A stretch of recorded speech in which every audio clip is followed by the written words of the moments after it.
And important point. आज का जो सबसे इम्पोर्टेंट टॉपिक है वो क्या है? ग्लासको कोमा स्केल। इम्पोर्टेंट पॉइंट है ग्लासको कोमा स्केल। ठीक है, इस ग्लासको कोमा स्केल को जब हम पढ़ते हैं, ग्लासको कोमा स्केल को जब हम पढ़ रहे हैं, तो हमें ये देखना है कि ग्लासको कोमा, जो ग्लासको कोमा स्केल है उसका यूज कहाँ होता है। मोस्ट कॉमनली अगर ग्लासको कोमा स्केल का यूज करो आप देखोगे तो ये होता है आपके क्रिटिकल केयर के अंदर। Critical care, emergency, emergency department के अंदर होता है। आईसीयूज के अंदर आपको देखने को मिलेगा।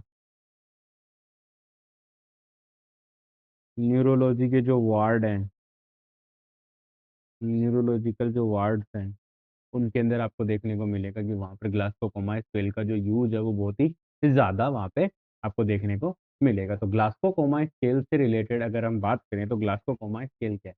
ठीक है, ग्लासकोकोमा स्केल एक ऐसा स्केल है जो हमें ये बताता है कि हमारा जो पेशेंट है, हमारा जो पेशेंट है उसकी कॉन्शियसनेस के अंदर कितना इम्पेयरमेंट है। ठीक है, ये हमें क्या बताता है? Impairment in consciousness helps to assist the impairment in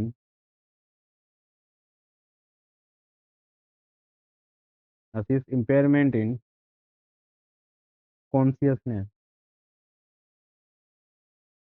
consciousness, consciousness के अंदर, consciousness of patient, of patient, patient की जो कॉन्शियसनेस है उसके अंदर कितना अल्टरेशन आ चुका है, उस कंडीशन को कौन बताता है? ग्लासको कोमा स्केल। ये एक इंपॉर्टेंट स्केल है, बहुत बार इससे क्वेश्चन पूछे जाते हैं क्योंकि इसके अंदर जो की पॉइंट्स अभी मैं आपको लोगों के साथ डिस्कस करने वाला हूँ वहां से डायरेक्टली एमसीक्यू है वो आपको देखने को मिल सकते हैं। ठीक है, तो ग्लासको कोमा स्केल क्या होती है? एक ऐसी स्केल डिजाइन की गई है ताकि हम डेप्थ ऑफ या इम्पेयरमेंट ऑफ कॉन्शियसनेस और कोमा स्टेट, पेशेंट की जो कोमा स्टेट है उसकी impairment in consciousness, assist the depth and impairment in consciousness, कि पेशेंट की जो कॉन्शियसनेस है उसके अंदर कितना इम्पेयरमेंट है, पहला तो ये बताता है। दूसरा क्या बताता है? And also assist coma, coma state, कि पेशेंट, हमारा पेशेंट है वो कोमा के अंदर है कि नहीं है, ये हमें कौन बता सकता है? ग्लासको कोमा स्केल। इस स्केल का यूज करके हम ये दोनों चीजें पेशेंट के अंदर असिस्ट कर सकते हैं। ठीक है, साथ ही साथ ये क्या हेल्प करती है कि ये जब हम ग्लासको कोमा स्केल का यूज कर रहे हैं तो हमें ये बताती है क्रोनिक और brain, chronic, acute and chronic brain brain impairment with in A trauma. जब मान लीजिए आप ग्लासकोकोमा स्केल असिस्ट, ग्लासकोकोमा स्केल का यूज करके आप किसी पेशेंट की कॉन्शियसनेस को चेक कर रहे हो तो आपको क्या क्या बताया?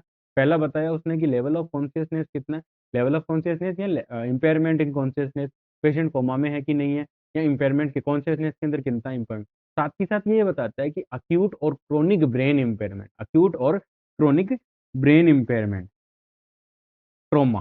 ठीक है, जब भी पेशेंट हॉस्पिटलाइज होता है और मान लीजिए किसी ट्रॉमा वाली एक्सीडेंटल सिचुएशन या एक्सीडेंटल कंडीशन के अंदर, ये हमें ये बताती है कि पेशेंट के ब्रेन के अंदर कितना इम्पेयरमेंट हुआ है, कितना इम्पेयरमेंट हुआ है। साथ ही साथ इसके द्वारा हम ये प्रिडिक्ट कर सकते हैं कि हमारा जो पेशेंट है वो मर सकता है, या फिर उसके कोमा में जाने के चांसेज है, या फिर उसके कोमा से रिटर्न होने के चांसेज है। तो ये भी हम इसके द्वारा हम क्या कर सकते हैं? पता लगा सकते हैं। तो ये है इसका थोड़ा एक्सप्लेनेशन कि ग्लासकोकोमा स्केल होती क्या है, क्यों यूज की जाती है। मोस्ट कॉमनली इसका यूज किया जाता है, पहला acute and chronic brain impairment के लिए करते हैं। साथ ही साथ दूसरा हमें ये बताता है कोमा स्टेट, पेशेंट की, पेशेंट हमारा कोमा में है कि नहीं है। तीसरा ये बताता है कि पेशेंट की कॉन्शियसनेस के अंदर कितना इम्पेयरमेंट हुआ है, या कितनी डेप्थ तक हमारा पेशेंट है वो अनकॉन्शियस है। ये चार पांच चीजें इसके द्वारा हम असिस्ट कर सकते हैं।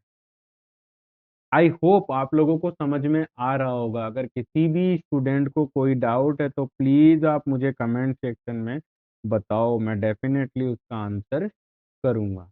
ठीक है, समझ रहे हो? अगर कोई डाउट है तो प्लीज़ आप कमेंट सेक्शन में बताया करो ताकि मैं उस डाउट को आपके क्लियर कर सकूँ और आपकी तैयारी में आपकी मदद कर सकूँ। अब हम बात करते हैं, जो ग्लासको कोमा स्केल है उसको डिटेल्ड और डिस्क्रिप्टिव तरीके से हम इसको पढ़ते हैं। तो ग्लासको कोमा स्केल के अंदर हम क्या करते हैं? सबसे पहले तो हम पेशेंट के बिहेवियर, बिहेवियर मतलब जो जो चीज़ें हमें ऑब्जर्व करनी है उन चीज़ों के बारे में हम बात करते हैं। और रेस्पॉन्स, कुछ ऑब्जर्वेशन करेंगे, उन ऑब्जर्वेशन या कुछ ऑब्जर्वेशन करेंगे, उन ऑब्जर्वेशन के ऊपर हम देखेंगे कि पेशेंट किस प्रकार से उन चीज़ों को रेस्पॉन्स कर रहा है। इसमें क्या करते हैं हम पेशेंट को कुछ स्टिमुलस देते हैं, स्टिमुलस मतलब कुछ भी अब मैं डिस्कस करूँगा, आई ओपनिंग के लिए है, वर्बल रिस्पॉन्स है, मोटर रिस्पॉन्स है, इनके लिए हम पेशेंट को कुछ स्टिमुलेशन देते हैं और ऑब्जर्व करते हैं कि हमने जो पेशेंट को स्टिमुलेशन दिया है, उस स्टिमुलेशन पर पेशेंट का क्या रिस्पॉन्स निकला है।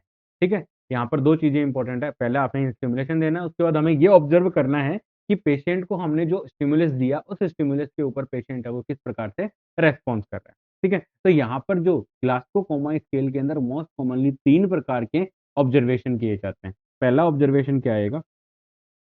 आपका पहला ऑब्जर्वेशन आएगा आई ओपनिंग, कि पेशेंट है वो आँखें किस तरीके से खोल रहा है या नहीं खोल रहा, आँखों के ऊपर। ठीक है? दूसरा आपका ऑब्जर्वेशन आता है वर्बल रिस्पॉन्स, वर्बल रिस्पॉन्स। तीसरा आपका रिस्पॉन्स आता है मोटार रिस्पॉन्स। तीसरा आपका रिस्पॉन्स आता है मोटार रिस्पॉन्स, मोटार रिस्पॉन्स। तीसरा आपका रिस्पॉन्स आता है मोटार रिस्पॉन्स। अब मोटार ये तीनों रिस्पॉन्स हमें क्या करने हैं, ऑब्जर्व करने हैं ग्लासको-कोमा स्केल के अंदर। ये तीनों रिस्पॉन्स हमें क्या करने हैं, ग्लासको-कोमा स्केल के अंदर हमें क्या करने हैं, ऑब्जर्व करने होते हैं स्टूडेंट। ठीक है? तो चलते हैं हम पहले ऑब्जर्वेशन की बात करते हैं। पहला ऑब्जर्वेशन हमारा क्या है? आई ओपनिंग। पहला ऑब्जर्वेशन है हमारा आई ओपनिंग। अब आई ओपनिंग के अंदर हमें क्या देखना है कि आई ओपनिंग के अंदर हमें ये देखना है कि क्या पेशेंट ने स्पॉन्टेनियसली आई ओपन की है कि नहीं की। मान लीजिए आप जाके पेशेंट के पास खड़े हुए, जैसे मान लीजिए अगर कॉन्शियस पेशेंट होगा तो वो क्या करता है, जैसे उसके पास कोई आकर के खड़ा होगा तो वो क्या करेगा, उसको देखने लग जाता है।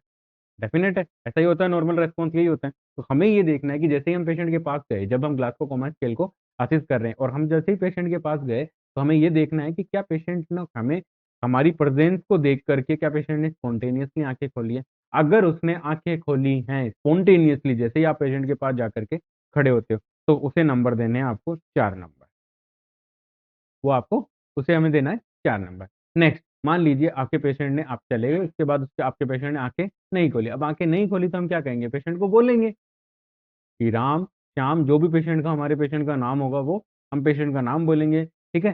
तो जैसे ही हमने नाम बोला, अगर नाम बोलने के साथ वो पेशेंट अगर अपनी आँखें खोल के हमें देख रहा है, तो उस पेशेंट को हम देंगे 3 नंबर टू स्पीच पे। स्पॉन्टेनियस पे 4, टू स्पीच पे हम देंगे उसको 3। मान लीजिए नहीं खोली जी, आप गए स्पॉन्टेनियसली भी नहीं खोली, स्पीच पे भी नहीं खोली।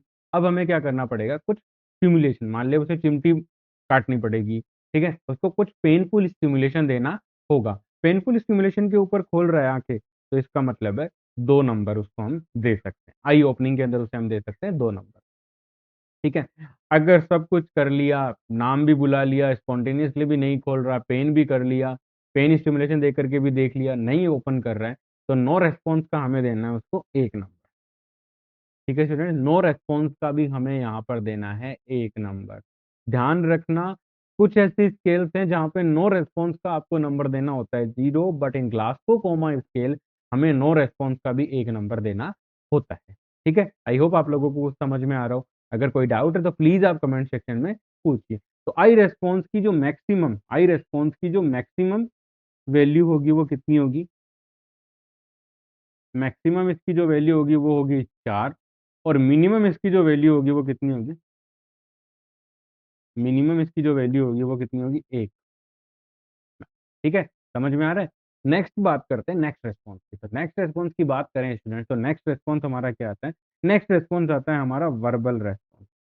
जैसे कि इमेज के अंदर मुँह दिखाया हुआ है तो अब हमें बोल के बताना है, बोल के करना है जो भी करना है। ठीक है? तो फर्स्ट वन हमें क्या करना है? फर्स्ट वन हमें क्या करना है कि जाकर के हम पेशेंट से पूछेंगे कि भैया आज क्या टाइम हुआ है? क्या डेट है? आप कहाँ हो? ठीक है? अगर आपका पेशेंट टाइम, प्लेस और पर्सन से ओरिएंट होगा तो वो आपको बताएगा कि आज ये दिन है, आज ये फलाना डेट है, आज ये फलाना दिन है और मैं अभी हॉस्पिटल के अंदर हूँ। अगर ऐसा मतलब आपका पेशेंट अगर ऐसा बता देता है, इसका मतलब है कि आपका पेशेंट क्या है? फुल्ली ओरिएंटेड है। अगर वो आपका पेशेंट अगर फुल्ली ओरिएंटेड है तो उस कंडीशन के अंदर हमें क्या करना है? फुल ओरिएंटेड पे उसको नंबर देने हैं हमें 5। फुल ओरिएंटेड पे हमें उसको नंबर देने 5। अगर वो ये सारी चीज़ें बताने में हल्का-फुल्का भी अगर कन्फ्यूज़्ड होता है, हल्का-फुल्का भी अगर वो कन्फ्यूज़्ड होता है, तो उसे हमें नंबर कितने नंबर देने? उसे हमें नंबर देने 4। ठीक है? आपने पूछा कुछ, बता कुछ और रहा है, इनअप्रोप्रिएट वर्ड। आपने पूछा डेट और वो बोल रहा है कि नहीं मैंने तो सुबह दाल खाई थी, दाल चावल खाए थे। इनअप्रोप्रिएट वर्ड्स है तो इसका मतलब उसे देने 3 नंबर। और इन इनकॉम्प्रिहेंसिबल साउंड, मतलब आपने पेशेंट से पूछा, वर्बल रेस्पॉन्स दिया, पूछा कुछ, लेकिन आपके पेशेंट ने आपको कोई अलग ही साउंड निकालना शुरू कर दिया, तो उसे हम बोलेंगे, उसको नंबर देंगे, उस सिचुएशन के अंदर हम नंबर देंगे उसको 2। ठीक है। और अगर वो कोई रेस्पॉन्स नहीं दे रहा है तो उसे नंबर कितने देने हैं इन ग्लासको कोमा स्केल में बता चुका हूँ।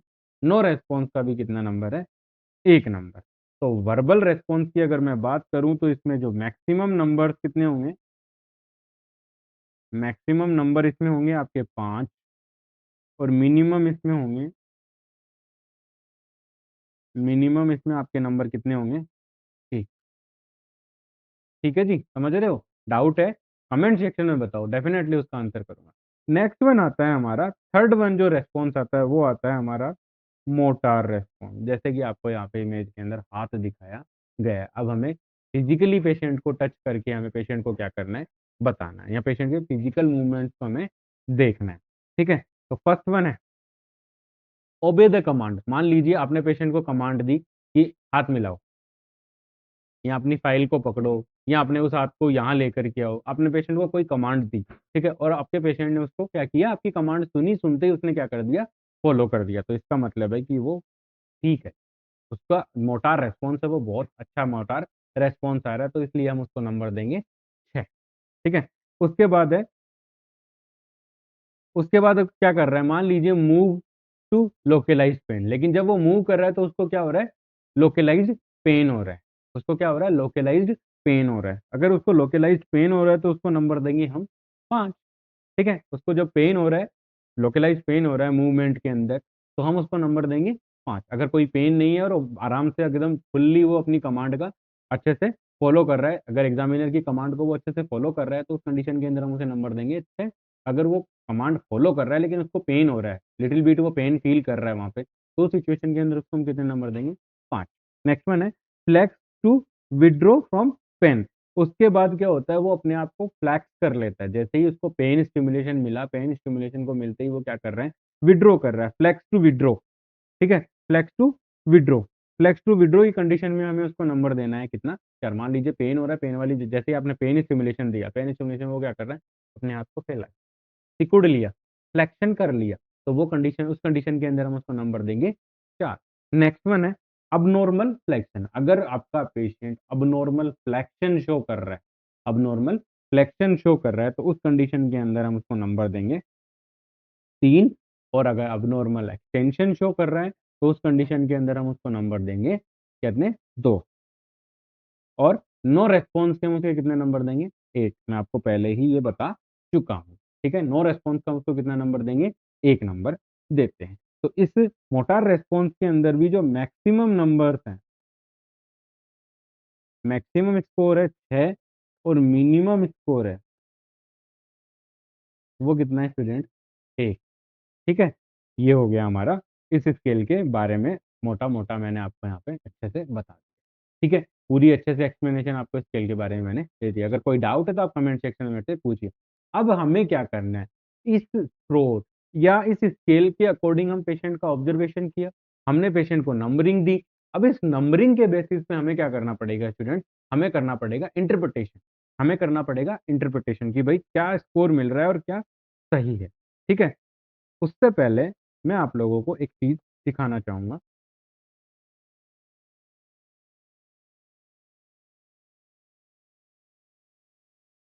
ये है एक इमेज है, ठीक है, ये आप एक इमेज देख रहे हो स्टूडेंट।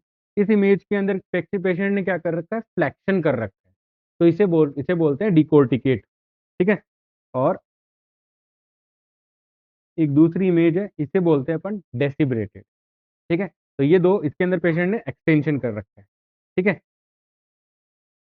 चलते हैं अपनी नेक्स्ट क्लास पे, जो क्लास थी हमारी इंटरप्रिटेशन की। इंटरप्रिटेशन की जो हमारी क्लास है, या जो इंटरप्रिटेशन है, ग्लास को कोमा स्केल का जो हम इंटरप्रिटेशन कर रहे हैं, उस इंटरप्रिटेशन के अंदर देखो इसका इंटरप्रिटेशन को किस प्रकार से हमें इस इंटरप्रिटेशन को हमें कंप्लीट करना है। आपने क्या किया, आपने अच्छे से पेशेंट का ऑब्जर्वेशन किया, ऑब्जर्वेशन करके आपने पेशेंट को स्कोर दे दिया। स्कोर देने के बाद अब हमें क्या करना है, ठीक है, तो ग्लासको कोमा स्केल है, उसका मैक्सिमम स्कोर कितना होता है स्टूडेंट? उसका मैक्सिमम स्कोर होता है 15। 15 इज द मैक्सिमम स्कोर। अब यहाँ पर आप लोगों के लिए एमसीक्यू आ सकता है कि ग्लासको कोमा स्केल का मैक्सिमम स्कोर कितना होता है, पहला एमसीक्यू। ठीक है, दूसरा एमसीक्यू सुनो। दूसरे एमसीक्यू की बात करें तो दूसरा एमसीक्यू आ सकता है कि मिनिमम स्कोर कितना होता है। तो मिनिमम मैंने अभी बताया कि नो रेस्पॉन्स का भी तीनों रेस्पॉन्सों में एक एक नंबर मिला है। तो मिनिमम स्कोर कितना हो सकता है? 3। Maximum 15, minimum 3। ठीक है, ये है मोस्ट कॉमन। यहाँ पर भी आप लोगों के लिए ये एमसीक्यू है। अब ये इस लाइन के अंदर जो भी मैं बताऊंगा सब में आप लोगों को क्या देखने को मिलेगा, यहाँ पे एमसीक्यू आपको देखने को मिलेंगे स्टूडेंट। बेस्ट रेस्पॉन्स, आपका क्लाइंट फुल्ली ओरिएंट है, कमांड भी ओबे कर रहा है, और आपने जैसे ही बोला वैसे ही वो अपने सारी, जैसे आप उसके पास गए उसने आंखें खोल ली। दूसरा, वो कमांड भी अच्छे से आपकी फॉलो कर रहा है, उसको कोई दिक्कत नहीं है। तो इसका मतलब है कि ग्लासको कोमा स्केल का जो स्कोर आएगा वो कितना आएगा आपका? 15। मैक्सिमम क्लाइंट आपका ठीक है, उसके अंदर कोई कॉन्शियसनेस के अंदर no impairment, no impairment in consciousness, ये बताता है। No impairment in consciousness, consciousness, no impairment in consciousness, consciousness के अंदर कोई इम्पेयरमेंट नहीं है। लेकिन अगर आपका पेशेंट कोमा कंडीशन के अंदर है, लेकिन आपका पेशेंट कोमा कंडीशन के अंदर कोमा में चला गया, तो कोमा में चला गया तो आपका पेशेंट है वो क्या शो करेगा? उसका जो स्कोर आएगा वो आएगा 8 और उससे भी कम। 8 और उससे भी कम आ रहा है, तो इसका मतलब है पेशेंट इज इन कोमा। आपका पेशेंट वहां पर क्या है? कोमा के अंदर चला गया है। ठीक है, और दूसरा लास्ट ऑप्शन इसमें है कि आपका पेशेंट अगर टोटली अनरेस्पॉन्सिव हो, आपने सारे जतन करके देख लिए, तीनों रेस्पॉन्स में उसका कोई रेस्पॉन्स नहीं आता है, तो उस कंडीशन के अंदर मैंने आपको बताया था कि उस कंडीशन के नो रेस्पॉन्स की कंडीशन में भी हम 3 रेस्पॉन्स कर रहे हैं, तीनों में नो रेस्पॉन्स का भी हमने एक एक नंबर दिया, तो मिनिमम स्कोर आ जाएगा यहाँ पे, और वो आ जाएगा 3। ठीक है, तो ये है ग्लासको कोमा स्केल का इंटरप्रिटेशन। अगर आप लोगों को समझ में आया है बहुत अच्छी बात है। अगर किसी भी स्टूडेंट को पढ़ते समय, इस क्लास को अटेंड करते समय कोई भी डाउट है तो आप कमेंट सेक्शन में जरूर बताइए, मैं डेफिनेटली उसका आंसर करूंगा।